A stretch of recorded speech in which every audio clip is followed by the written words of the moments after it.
Arif Datuk. Ila hadratin Nabil Mustafa Muhammadin sallallahu alaihi wasallam wa alihi wa ashabihi kiramil Fatihah. أعوذ بالله من الشيطان الرجيم بسم الله الرحمن الرحيم الحمد لله رب العالمين الرحمن الرحيم مالك يوم الدين إياك نعبد وإياك نستعين إن الصراط المستقيم صراط الذين أنعمت عليهم غير المغضوب عليهم ولا الضالين آمين. Amin ya rabbal alamin. Mudah-mudahan kita mendapat keberkatan berada di taman ilmu dan juga para malaikat memayungi kita bersama pada malam ini insya-Allah. Jadi tanpa melengahkan masa, majlis dengan segala sukacita mempersilakan Yang Amat Arif Datuk Abbas Nordin untuk terus menyampaikan syarah matan Ummul Barahin Al-Imam Muhammad Al-Sanusi jilid yang kedua. Dipersilakan. Assalamualaikum warahmatullahi wabarakatuh. Bismillahirrahmanirrahim. Alhamdulillahi rabbil alamin wassalatu wassalamu ala asyrafil anbiya'i wal mursalin wa ala alihi wa sahbihi ajma'in. Subhanaka la ilma lana illa ma 'allamtana innaka antal alimul hakim wa la hawla wa la quwwata illa billahil 'aliyyil 'azim. ولا حول ولا قوة إلا بالله العلي العظيم ولا حول ولا قوة إلا بالله العلي العظيم اللهم رب اشرح لي صدري ويسر لي أمري واحلل عقدة من لساني يفقه قولي رب يسر ولا تعسر يا كريم رب يسر ولا تعسر يا كريم رب يسر ولا تعسر يا كريم اللهم صل على سيدنا محمد وعلى آله وصحبه أجمعين اللهم صل على سيدنا محمد وعلى آله وصحبه أجمعين اللهم صل على سيدنا محمد وعلى آله وصحبه أجمعين. Terima kasih kepada pengacara majlis yang saya hormati Puan Nusniati binti Mansur bersama kepimpinan Gema Nur Iman, para asatizah, datuk, datin, hadirin, hadirat yang dikasihi dan dirahmati Allah Subhanahu wa taala. Marilah kita memanjatkan kesyukuran kepada Allah Subhanahu wa taala diberi kita kesempatan pada malam ini untuk bersama-sama. Alhamdulillah pada kesempatan yang ada ini Allah Ta'ala masukkan kita, golongkan kita dalam satu majlis yang dinamakan majlis ilmu. Mudah-mudahan para malaikat menaungi dan mendoakan keampunan bagi kita semua insya-Allah. Hadirin hadirat sekalian, merujuk kepada kitab yang kita gunakan dalam kuliah ini, iaitu matan syarah bagi matan Ummul Barahin, terbitan Jabatan Mufti Negeri Sembilan. Malam ini kita sambung pada muka surat 5, muka surat 5 paragraf yang kedua. Qala al-musannif rahimahullahu ta'ala wa nafa'ana bihi wa bi'ulumihi fid darain amin.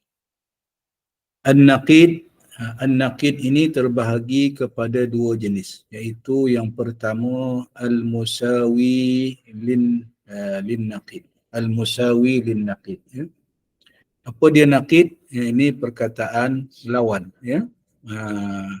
yang berlawan, lawan bagi sesuatu, yang diberi contoh sebelum ini, putih lawannya hitam, atas lawannya bawah, ada lawannya tiada dan sebagainya lah, itu an-naqid, perkataan berlawan.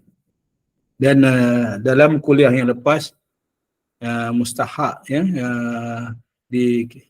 kita faham semula, iaitu istilah yang diguna dalam membahaskan sifat-sifat yang mustahil bagi Allah Subhanahu wa taala, yang ini kita sampai kepada perkataan an-naqid, iaitu perkataan lawan, wujud Allah Subhanahu wa taala, maka lawannya ataupun yang mustahil bagi Allah Subhanahu wa taala iaitu sifat adam, tiada, lawannya tu, Jadi saya juga telah terangkan kenapa kita kena faham istilah-istilah ini supaya memudahkan untuk kita faham, ya, dan supaya kita lebih mengenal Allah Subhanahu wa taala, iaitu bila kita faham bab lawan ini, nakid ini, istilah nakid ini, baru kita faham bahawa tujuan kita memahami sifat mustahil bagi Allah Subhanahu wa taala,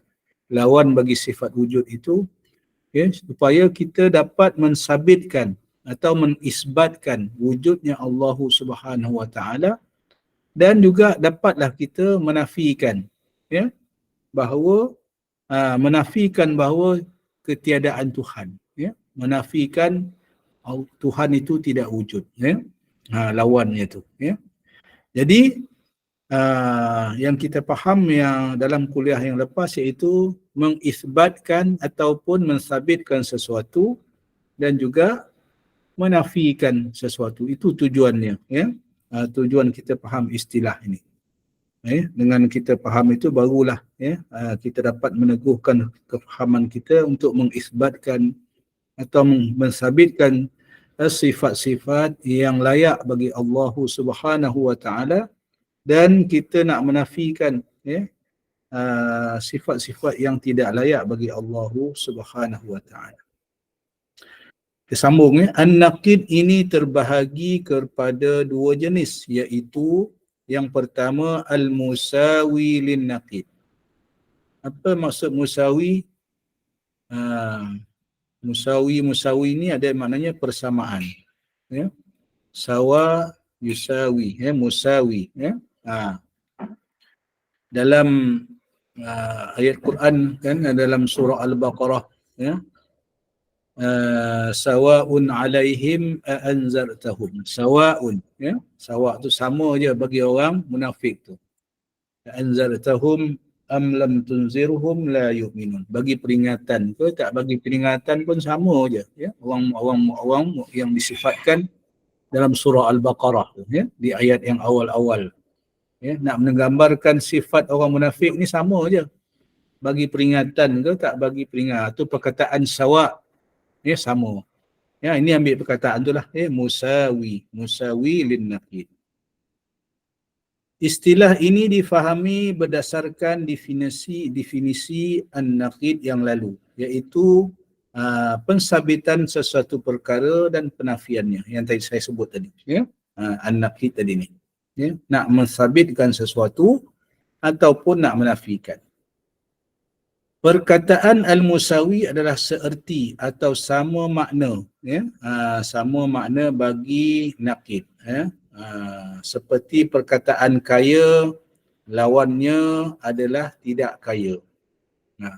Kita menggunakan istilah kaya tu jugalah. Kaya lawannya tidak kaya, ya.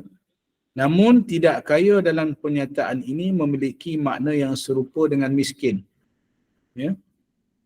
Maka kaya lawannya miskin, dan ia diistilahkan sebagai al-musawi lin-naqid, ya.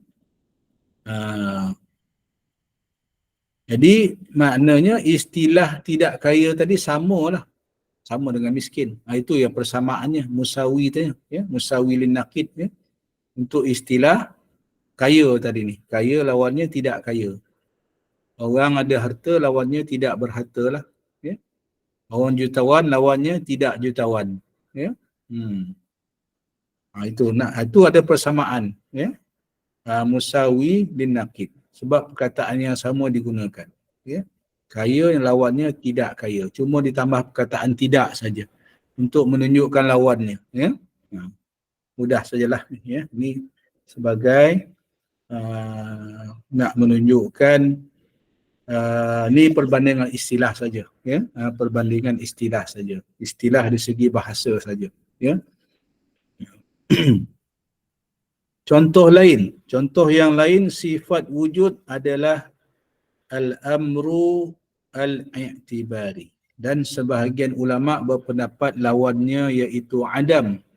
Adam maknanya tak wujud, ya. Juga adalah al-musawi lin-naqid. Ini sebahagian ulama, ya. sebahagian ulama dia nak menggambarkan, nak beri contoh lain, bagi musawi lin naqid tadi ni, ya, persamaan bagi lawan tadi ni, ya. Wujud lawannya tidak wujud. Adam ini maksudnya tidak wujud lah, ya. Wujud lawan artinya ada, lawannya tiada, Adam, ya. Adam, ya, alif, ya, bukan alif, ain dal mim, Adam, ya. Segi bahasanya. Jadi siapa yang ni, kita ni guna kitab Rumi ni kan. Kadang-kadang kita baca kitab Rumi ni pun kita nak kena hati-hati juga, ya. Sebab istilah-istilah tu takut tak tepat dalam kaedah bahasa Arab yang asal, ya. Ini bagi yang pertama, iaitu musawi lin naqid. Kemudian istilah yang kedua, al-khassasu, ya, minan naqid, yang lebih khusus lah. Istilah ini juga difahami berdasarkan definisi al-naqid yang lalu, iaitu mensabitkan satu perkara dan menafikan. Sama juga, ya, lawannya tadi sama ada nak mensabitkan sesuatu atau nak menafikan.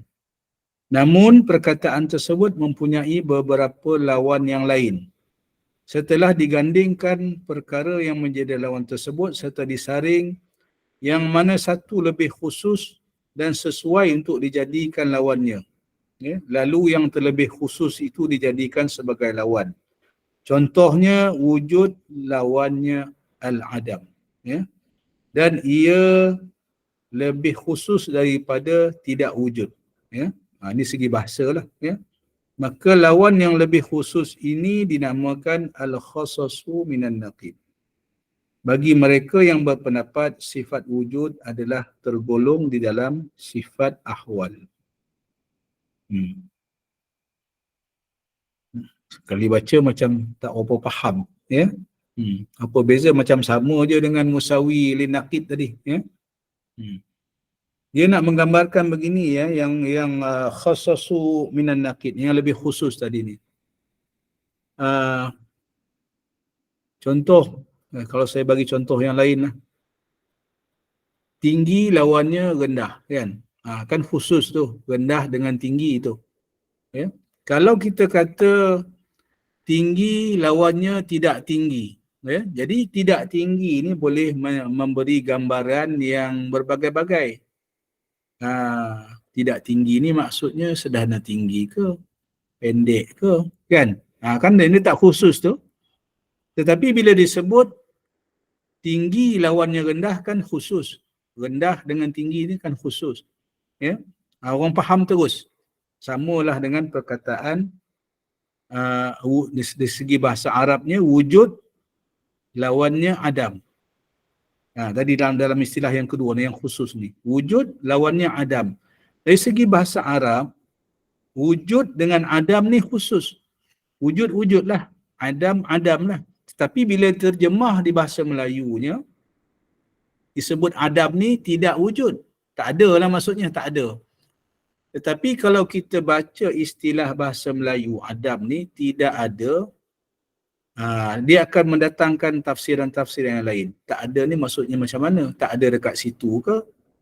Atau memang tak ada langsung, ya?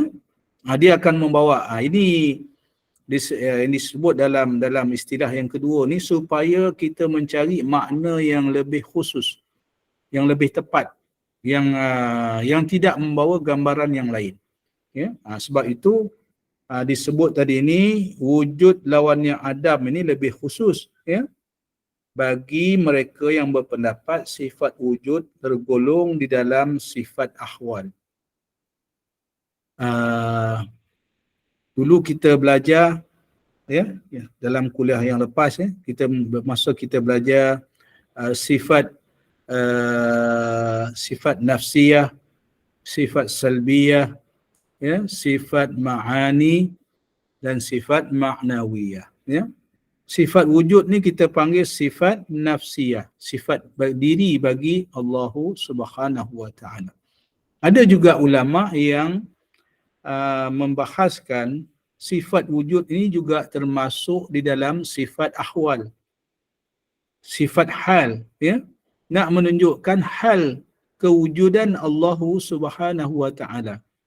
Kenapa dipanggil sifatul hal ataupun sifatul ahwal? Sebabnya wujud itu kita tak boleh nak tunjuk. Kita maknanya itu amrun i'tibari saja. Amrun i'tibari, ya. Maknanya perkara yang kita boleh sabitkan, boleh putuskan dengan akal fikiran kita. Apa bukti Allah Ta'ala wujud? Wujudnya alam ini. Sebab wujudnya alam ini tak boleh berdiri dengan sendiri. Ya. Ya, tak boleh wujud dengan sendiri. Jadi untuk kita faham nak tunjuk mana wujudnya, ya, tak nampak kita, tak boleh, ya. Tak boleh kita nak perkataan wujud itu sendiri, tak boleh kita nak tunjuk. Cuma kita boleh buat kesimpulan dengan akal yang waras, ya. Nak membuktikan, nak mensabitkan bahawa Allahu Subhanahu wa Ta'ala itu zat yang wajib al-wujud. Ya? Itu sifat nafsiyah, ya, bagi zat Allahu Subhanahu wa Ta'ala yang dibahas oleh para ulama juga.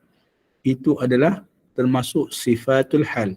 Ya, nak menggambarkan bahawa, nak membuktikan, nak mensabitkan bahawa Allahu Subhanahu wa Ta'ala itu wujud. Ya, apa buktinya? Buktinya athar ataupun kesan. Kesan daripada kewujudan Allah ataupun bukti bagi kewujudan Allah Subhanahu wa Ta'ala itu adanya alam ini, adanya makhluk. Ya. Kalau kita nak fikir tentang wujud Allah Subhanahu wa Ta'ala, memang sampai ke sudah, tak sampai akal kita. Ya. Sebab itu yang selalu saya ulang, ya, hadis Nabi sallallahu alaihi wasallam, tafakkaru fil khalqi wala tatafakkaru fil khaliqi. Ini pesan Nabi, ya, pada kita, supaya kita memikir tentang makhluk, bukan memikir tentang pencipta ataupun zat Allah SWT. Tak sampai kita, memang tak sampai, ya. Ini yang dimaksudkan tadi ini berbeza dengan istilah yang pertama tadi ni, al-khassasu minan naqid, ya, nak menggambarkan perkataan lawan yang lebih khusus. Macam wujud tadi, lawannya adam, khusus, ya. Bagi kita yang yang berpegang kepada pandangan bahawa sifat wujud tadi termasuk dalam sifat ahwal ataupun sifatul hal, ya. Jadi hadirin hadirat sekalian, ya. Saya ingat tak payah pening-pening kepala lah kot, ya. InsyaAllah. Cuma beza dia sikit saja sebenarnya, ya. Yang pertama tadi itu dia ada sifat-sifat yang membawa, ya, persamaan, ya.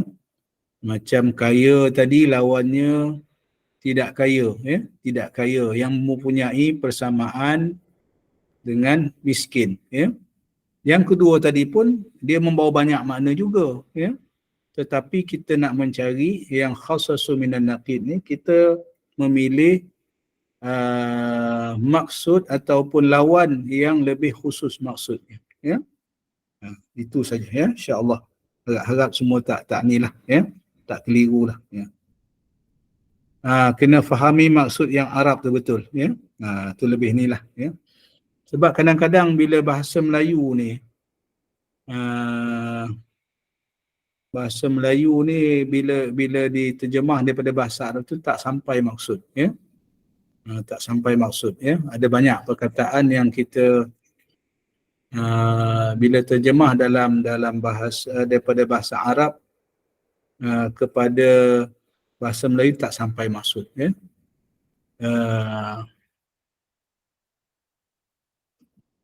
Macam apa kita nak kata?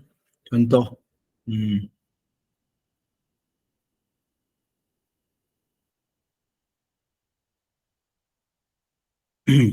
Allahumma salli ala sayyidina Muhammad.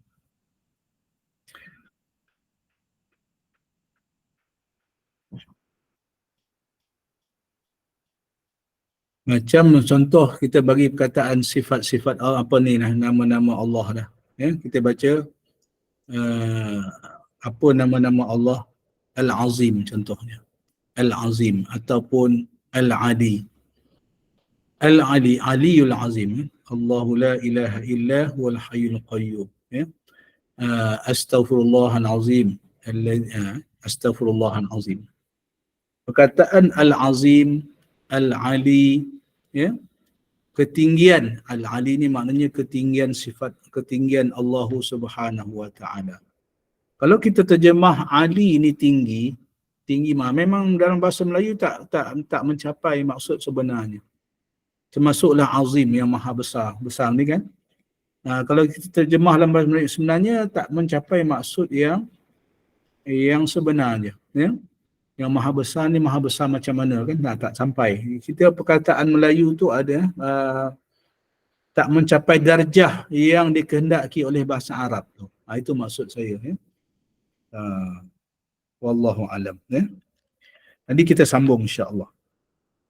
Peringatan, ya. Dalam pengajian akidah terdapat perbahasan berkenaan sifat wajib dan sifat mustahil, ya. Sebab kita sekarang ni dah masuk dalam bab sifat-sifat yang mustahil, ya. Lawan bagi sifat-sifat yang wajib, ya, bagi Allah Subhanahu wa taala. Jadi istilah tadi ni mudah-mudahan nantilah kita faham sedikit sebanyak istilah tadi ni bagi memudahkan, ya, kita memahami dan juga memperkuatkan, memperkukuhkan, ya, kefahaman kita kepada sifat-sifat Allah Subhanahu wa taala.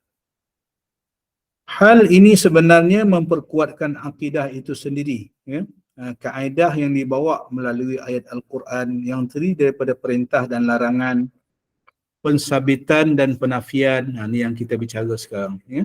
Dalam satu ayat yang sama akan menjadikan suatu perkara yang hendak diperjelaskan lebih mantap dan kukuh. Hal ini banyak terjadi di dalam Al-Quran seperti, ya, yang berikut, ya. A'udzubillahi minasyaitonirrajim.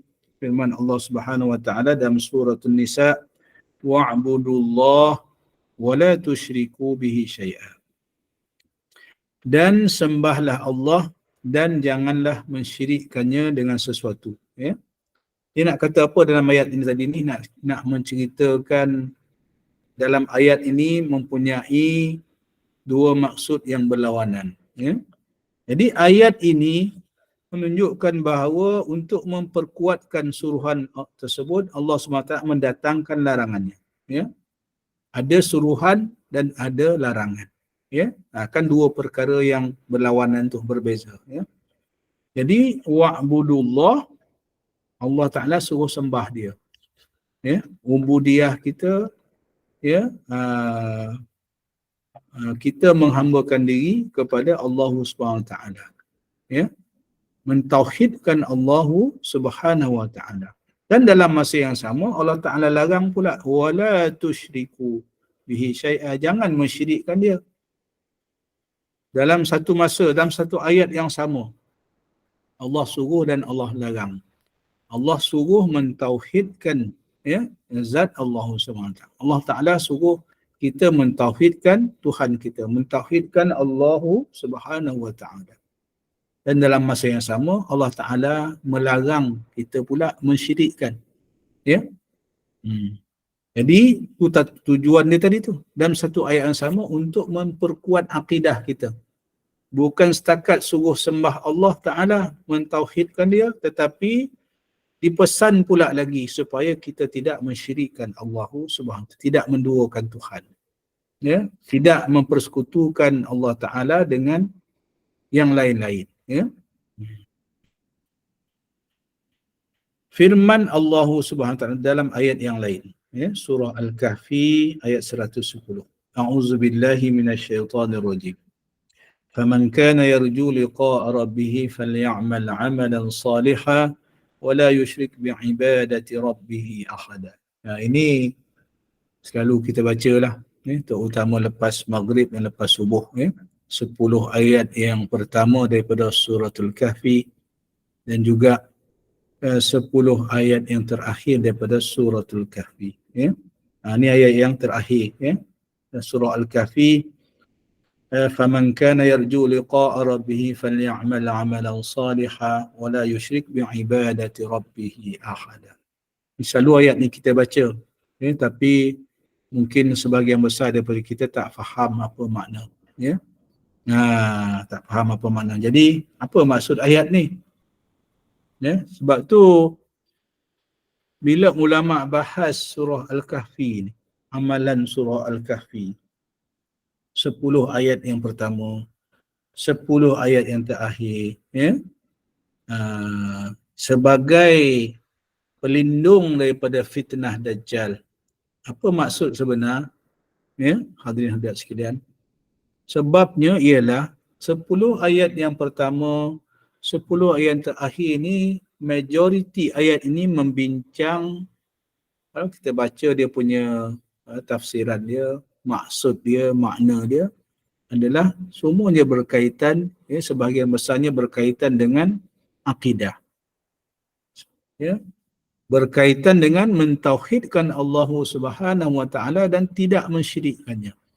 Ini pegangan akidah. Jadi bila kita faham amalan surah Al-Kahfi ni, barulah meresap dalam hati kita mentauhidkan Allah Subhanahu wa taala, tidak mensyirikkan dia dengan sesuatu. Inilah sebenarnya. Bila kita faham, menguatkan akidah kita, betul lah kata ulama tu. Betul lah kata hadis tu. Hadis Nabi SAW yang nak membenarkan amalan surah Al-Kahfi ni sebagai pelindung daripada fitnah Dajjal. Tapi kalau kita baca, kita tak faham pun apa yang kita baca, ini pun masalah juga. Sebab kita tak faham apa yang kita baca. Jadi kita ambil kesempatan lah kalau boleh, lapang-lapang sambil-sambil kita baca 10 ayat yang pertama dan 10 ayat terakhir surah Al-Kahfi itu, kita tengok Al-Quran terjemahan. Ada banyak hari ni, saya ingat setiap rumah daripada kita ni mungkin ada 2-3 Quran terjemahan. Quran tafsir, sama ada tafsir yang ringkas ataupun tafsir yang panjang. Tafsir ringkas yang pun memadai lah. Sama ada tafsir Pimpinan Rahman, sama ada tafsir yang lain-lain yang boleh kita dapat di pasaran. Mustahak hadirin hadirat sekalian. Kalau di rumah kita tak ada lagi tafsir Al-Quran ni, elok sangatlah kita beli, supaya kita faham sikit sebanyak apa yang kita baca. Jadi dalam surah ni dalam apa ni, ayat 110 surah Al-Kahfi ni nak menggambarkan apa tadi ni, suruhan dan larangan Allah dalam satu ayat yang sama, bagi memperkuat akidah kita. Apa maksudnya? Faman kana yarju, bang siapa yang berharap. Yarju ni maknanya sangat berharap lah, bang siapa yang berharap liqa rabbih.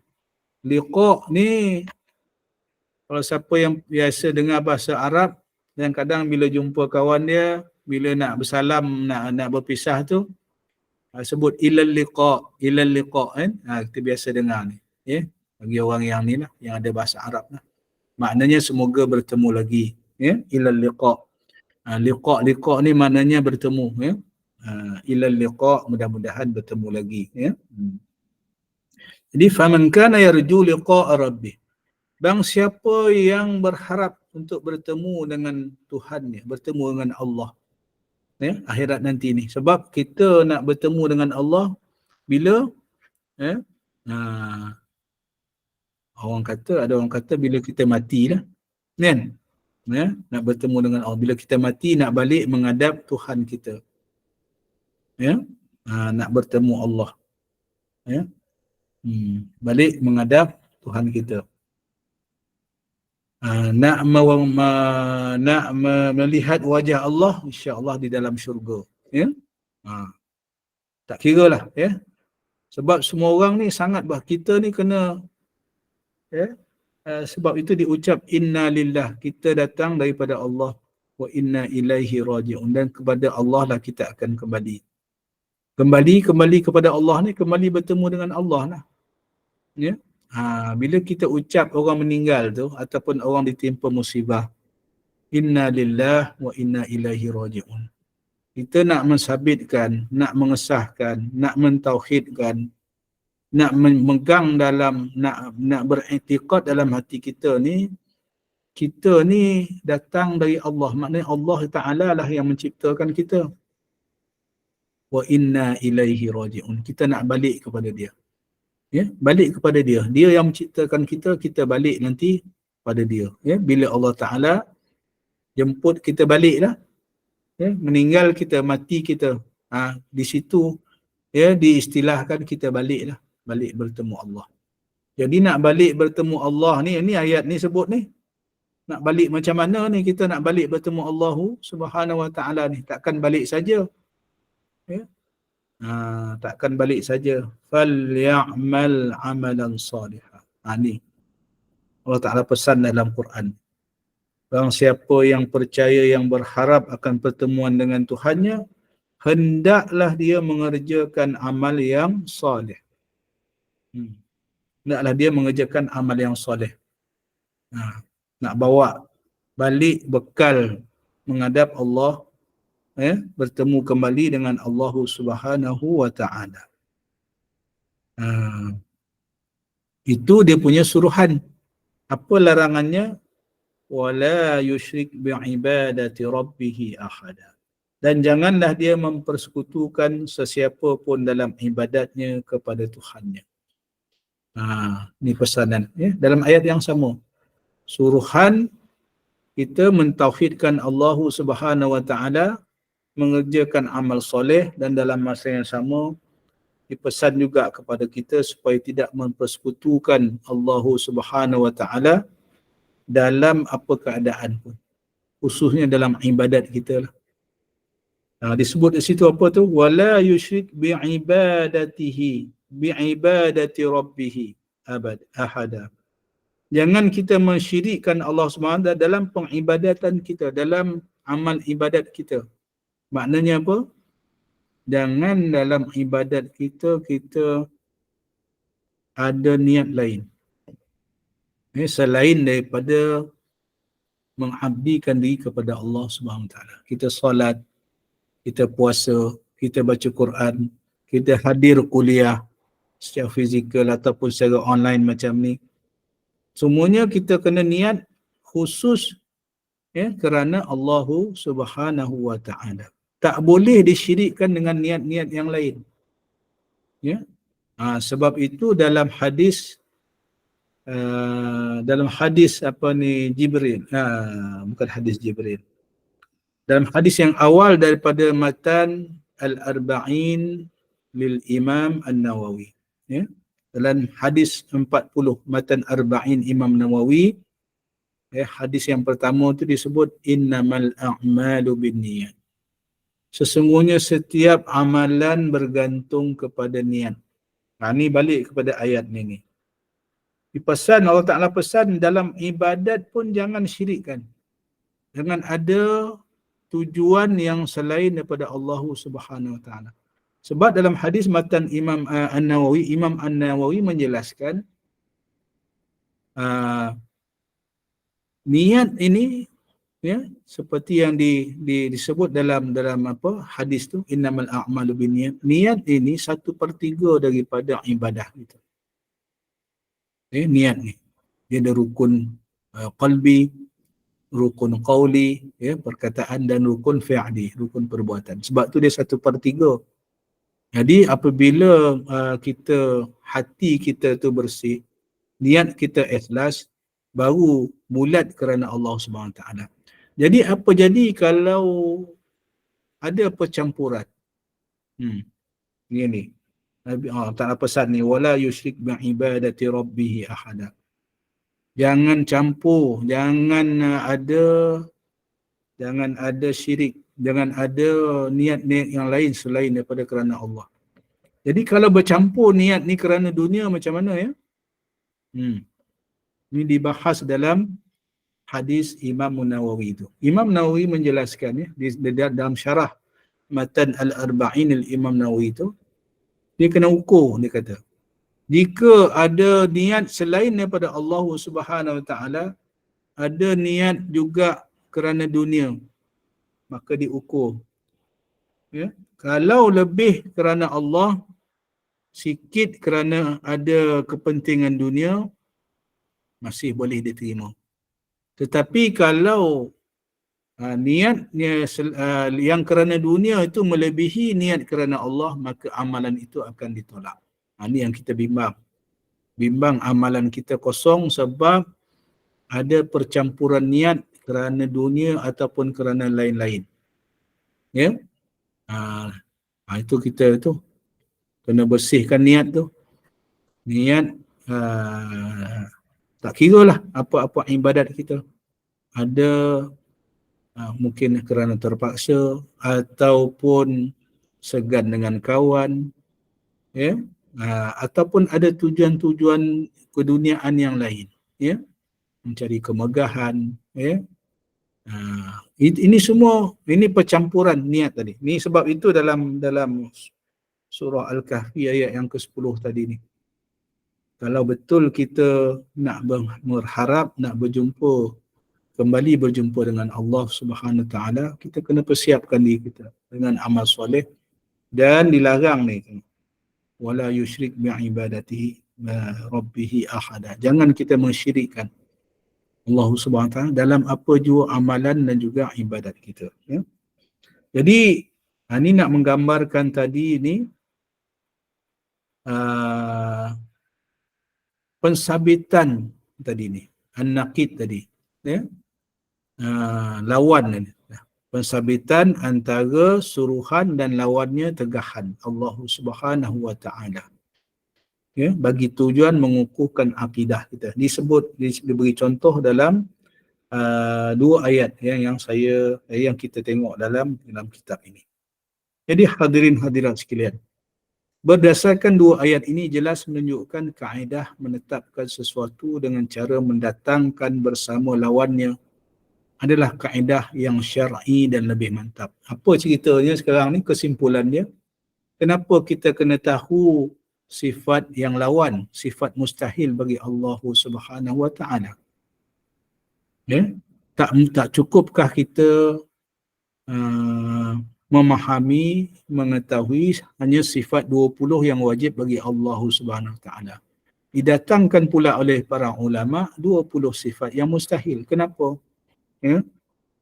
Supaya dia kata, dalam kitab ni disebut ni, mendatangkan lawannya tu, sifat-sifat mustahil tadi ni, ya, di samping sifat yang wajib yang kita kena faham, 20 sifat yang wajib, didatangkan pula 20 sifat yang mustahil supaya akidah kita lebih mantap. Inilah cara-cara yang telah dibawa oleh para ulama terdahulu bagi memudahkan kita, ya, memahami akidah, ya, memudahkan kita belajar tauhid, ya, supaya lebih mantap akidah dan tauhid kita kepada Allah Subhanahu Wa Taala.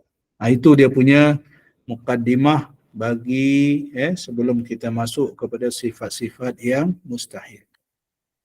Jadi dah faham dah gitu. Kat situ kata kunci dia, ya. Kenapa kita belajar pula sifat mustahil ni, ya? Walaupun kita dah sentuh dah sedikit secara tidak langsung semasa kita membahaskan 20 sifat-sifat yang wajib bagi Allah Subhanahu Taala. Wujud, qidam, baqa, ya, kita dah sentuh dah juga yang mustahil bagi Allah Subhanahu Taala. Sekarang kita masuk dengan lebih khusus lah, ya, dalam jilid yang kedua ni, ya. Kita sambung pada muka surat 9, ya. Kita masuk sifat mustahil yang pertama, ya. Qala al-musannif rahimahullahu ta'ala, sifat mustahil yang pertama, wahiya al-adamu, ya, al-adamu, maksudnya tiada, ya, wujud, lawannya tiada. Seperti yang telah dibahaskan dalam, kita tengok keterangan, seperti yang telah dibahaskan dalam perbincangan sifat yang wajib bagi Allah Subhanahu Wa Ta'ala, maka dapat difahami bahawa sifat wujud tidak termasuk dalam sifat wujudiyah, sifat yang ada serta dapat dilihat, Ya. Hal ini kerana hanya sifat ma'ani sahaja yang diklasifikasikan sebagai sifat wujudiyah. Ya. Selain daripada sifat ma'ani, ianya diklasifikasikan sebagai sifat yang tidak wujud ataupun sifat ghairu mawjud. Justru lawan bagi sifat yang tidak wujud, ghairu mawjud ini diistilahkan sebagai an-naqid. Manakala lawan bagi sifat wujudiyah pula diistilahkan sebagai ad-did, lawan. Ya. Nah, itu mula-mula kita sebut baru ni, dalam kuliah lepas, ada did atau lawan ataupun an-naqid tadi ni. Ya. An-naqid yang menunjukkan apa? Pensabitan ataupun penafian. Ya. Apa yang nak disebut di sini, hadirin dan sekalian, ya.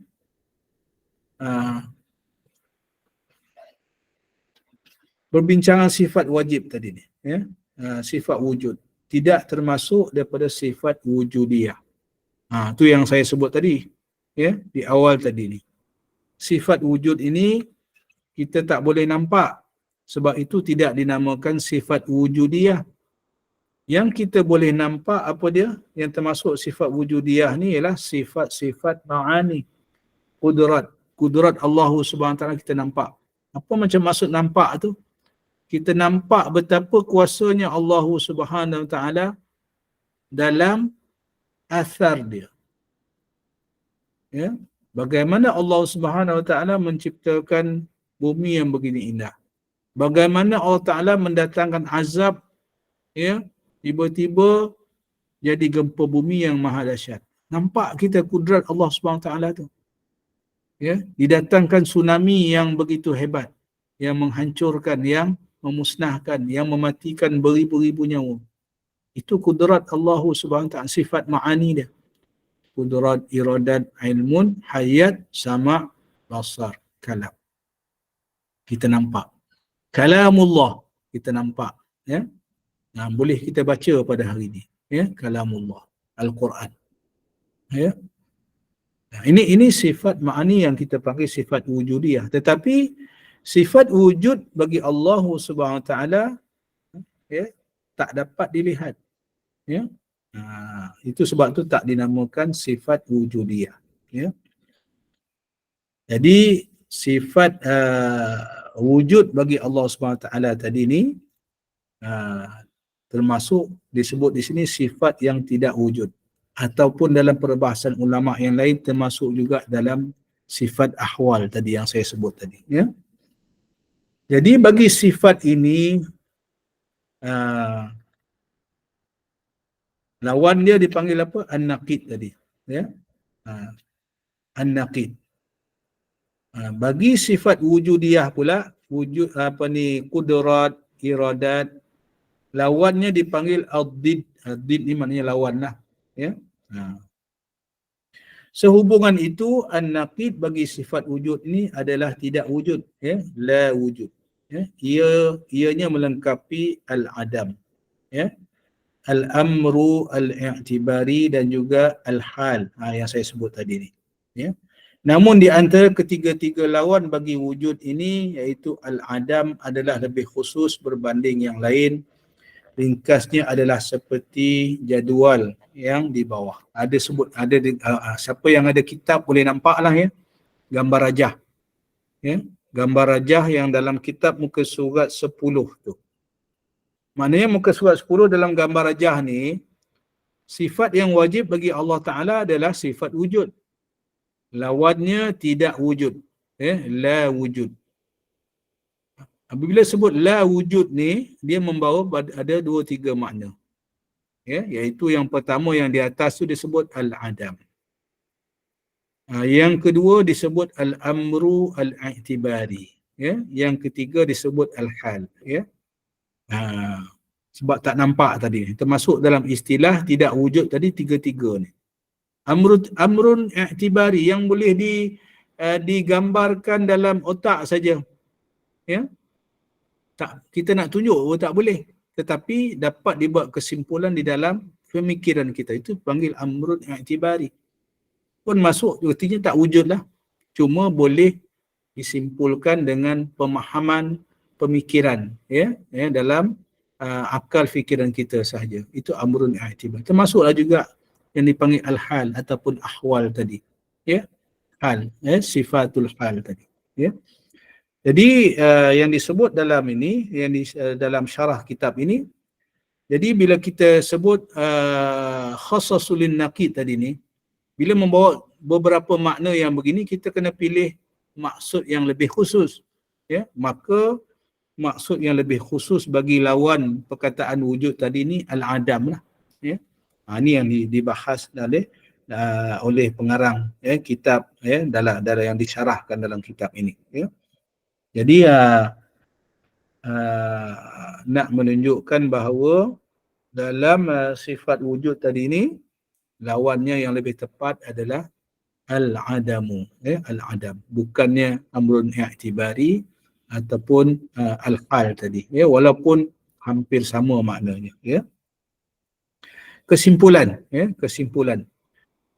wajib ke atas mukallaf beriman dan meyakini bahawa Allah Subhanahu wa taala bersifat dengan sifat ada, yakni al-wujud tadi. Sifat wujud, sifat yang pertama yang kita wajib, sifat wajib bagi Allah Subhanahu wa taala yang pertama yang kita bahas dulu ni. Dan mustahil baginya bersifat dengan sifat tiada, yakni al-adam.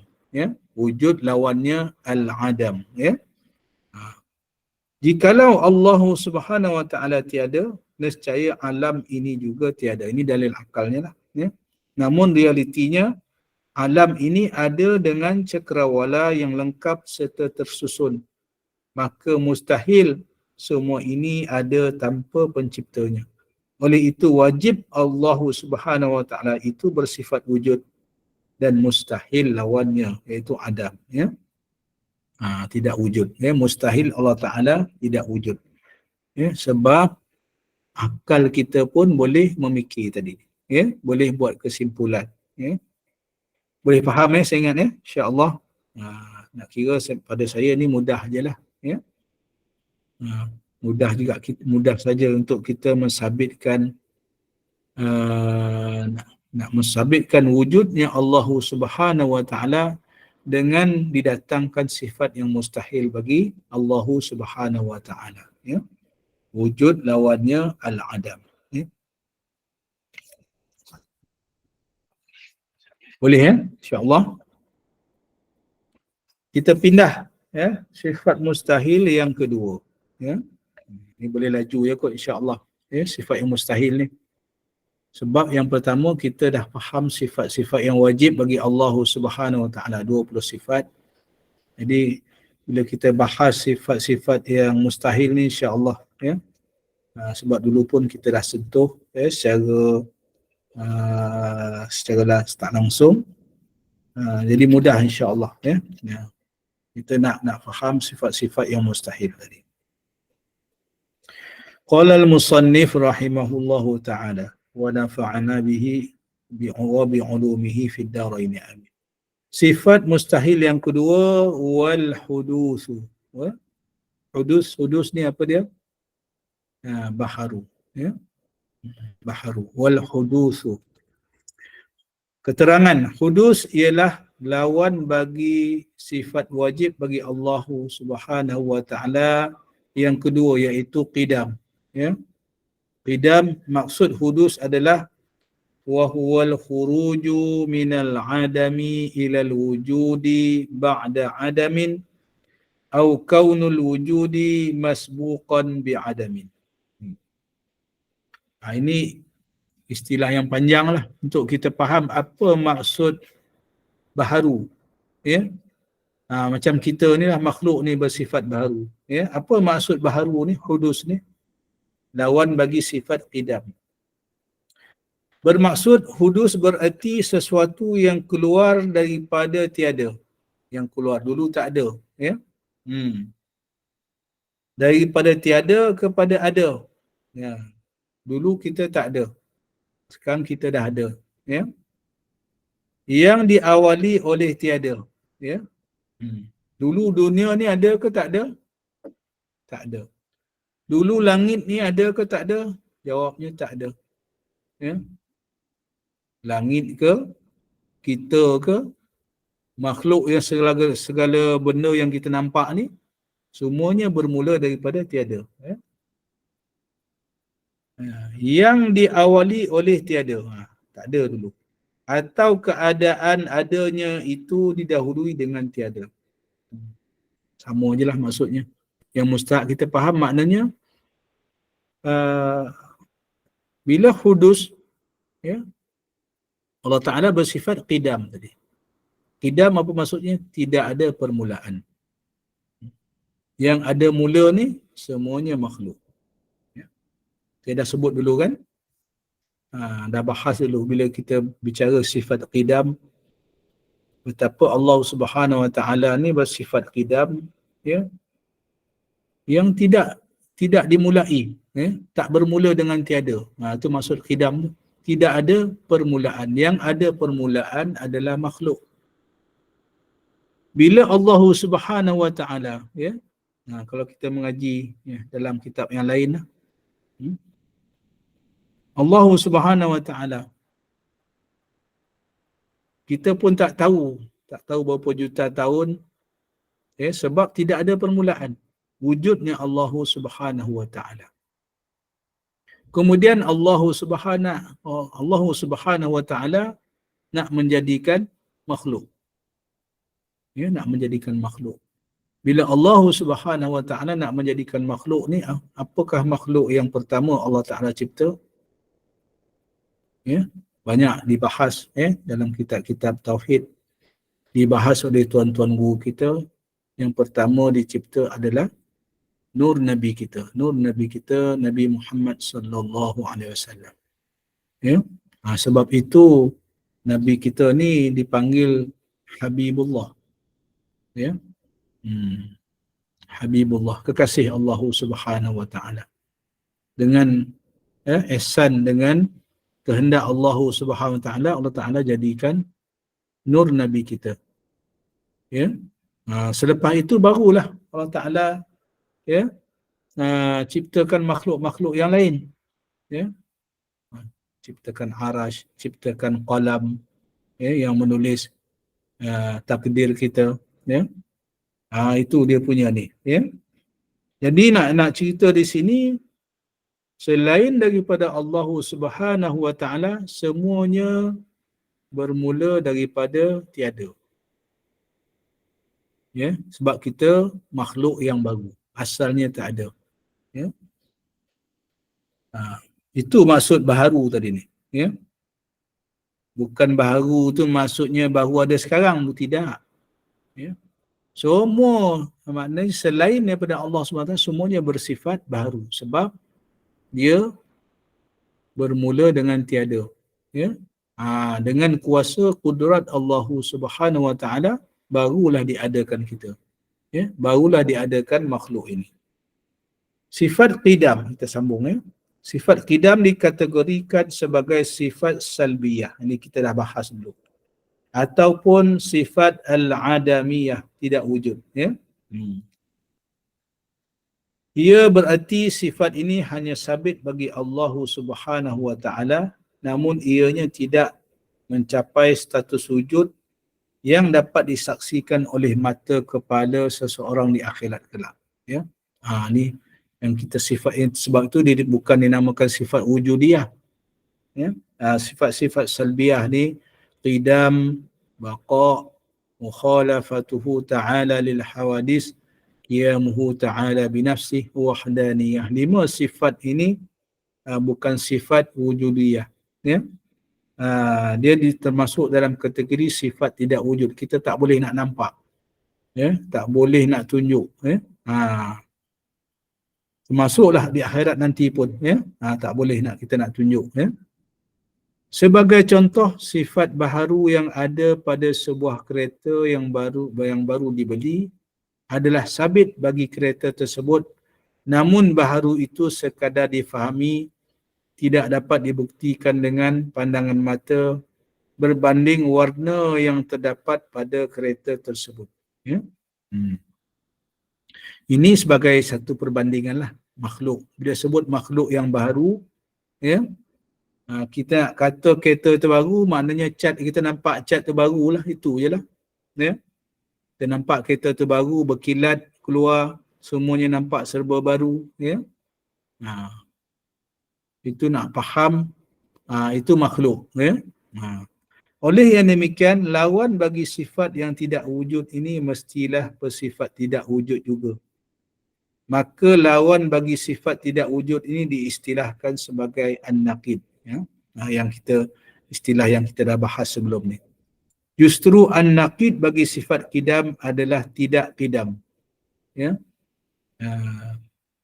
Perkataan yang sinonim dengan tidak qidam, la qidam, iaitu ialah hudus. Ya, baharu ada. Ya. Maka hudus ini, iaitu sifat baharu ini adalah seerti dengan tidak qidam. Dan ianya diistilahkan sebagai persamaan bagi an-naqid. Al-musawi lin-naqid yang kita bahas sebelum ini. Bagi sifat qidam menurut ahli mantik. Ini dari segi bahasa yang dipakai dalam syarah kitab ni pun memang susah kita nak faham. Apa yang kita nak fahamnya? Yang saya sebut tadi. Bila berkaitan dengan musawi lin naqid tadi ni, ada perkataan-perkataan lawan tadi ni yang membawa banyak maksud tadi. Ya? Yang membawa banyak maksud. Macam qidam tadi. Qidam maksudnya tidak ada permulaan. Ya? Tidak ada permulaan. Jadi lawan dia apa? La qidam. Ya? La qidam yang ini ada, baharu ada. Ya? Baharu ada. Ya? Jadi la qidam ni baharu ada ataupun dulunya tak ada, sekarang baru ada. Ya? Jadi maka hudus ini adalah seerti dengan tidak qidam. Ya? Dia ada maknanya ada beberapa makna. Bila musawi lin naqid tadi ni makna kita pilih makna yang lebih khusus. Bila sebut lawan bagi qidam tadi bukannya la qidam, tidak qidam, tetapi yang lebih khusus kita panggil hudus ataupun baharu. Qidam lawannya hudus. Maknanya sifat qidam maknanya sedia kan? Ya, sedia lawannya hudus baharu. Ya. Bahasa dia berbelit-belit tu yang kita payah nak faham. Ya. Jadi persamaan bagi an-naqid, musawi lin-naqid, bagi sifat qidam menurut ahli mantik. Nanti siapa belajar mantik ni satu hal lagi. Saya pun tak mahir dalam bab mantik ni. Orang yang belajar mantik ni maknanya dia punya bahasa tu lebih tinggi lah. Ya? Lebih tinggi dan dari segi sastra dia tu. Ya? Dari segi sastranya, dari segi kiasannya, dari segi pemahamannya. Ya? Ini orang-orang belajar ahli mantik. Ya? Ini mantik ini satu cabang sebenarnya dalam balaghah bahasa Arab. Ya?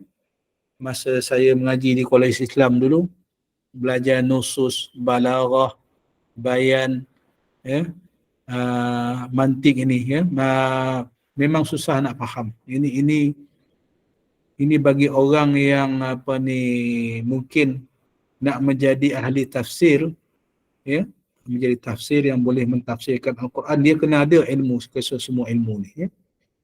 Jadi kita sebagai orang biasa ni, hadirin dan sekalian, ya, mantik lebih kepada ilmu ghaib, bukan ilmu ghaib, ini ilmu bahasa. Ya, ilmu bahasa sastra Arab. Ya. Sastra Arab, ya. Dia kita bila mengaji bahasa Arab ni, dalam bahasa Arab ini ada kita panggil kaedah nahwu, ya. Kaedah nahwu, ya. Kemudian ada pula dipanggil saraf, ya. Saraf ataupun sifat huruf, ini dia punya pecahan-pecahan dia. Kemudian ada itu dari segi tata bahasa dia lah, ya. Jadi ada nahwu, ada saraf, ya. macam kaedah bahasa Inggeris ni saya sebut ya. Dalam bahasa Inggeris ni kita ada lebih kurang 14 sahaja kaedah nahwu ya.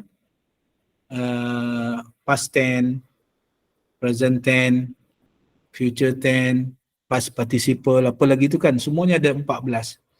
Tetapi bab nahwu saraf ni ada lebih daripada 1000 ya. Itu hebatnya bahasa Arab ni ya. Lebih 1000 pecahan dia pula.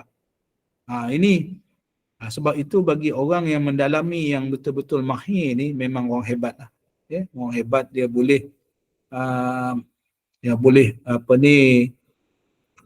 sampai dia boleh ada ilmu untuk mentafsirkan apa sebenarnya kehendak kalamullah, lafaz kalamullah dalam Al-Quran tu sebenarnya maksudnya bagaimana. Ini orang ada ilmu ni. Ilmu nahwu saraf, ilmu bayan, ilmu mantik, ilmu balaghah, ilmu nusus dan sebagainya. Ini banyak pecahan-pecahan dia ya. Payah kita nak cari orang yang mahir ni ya, yang mahir di semua ilmu ya. Kemudian dah pukul berapa?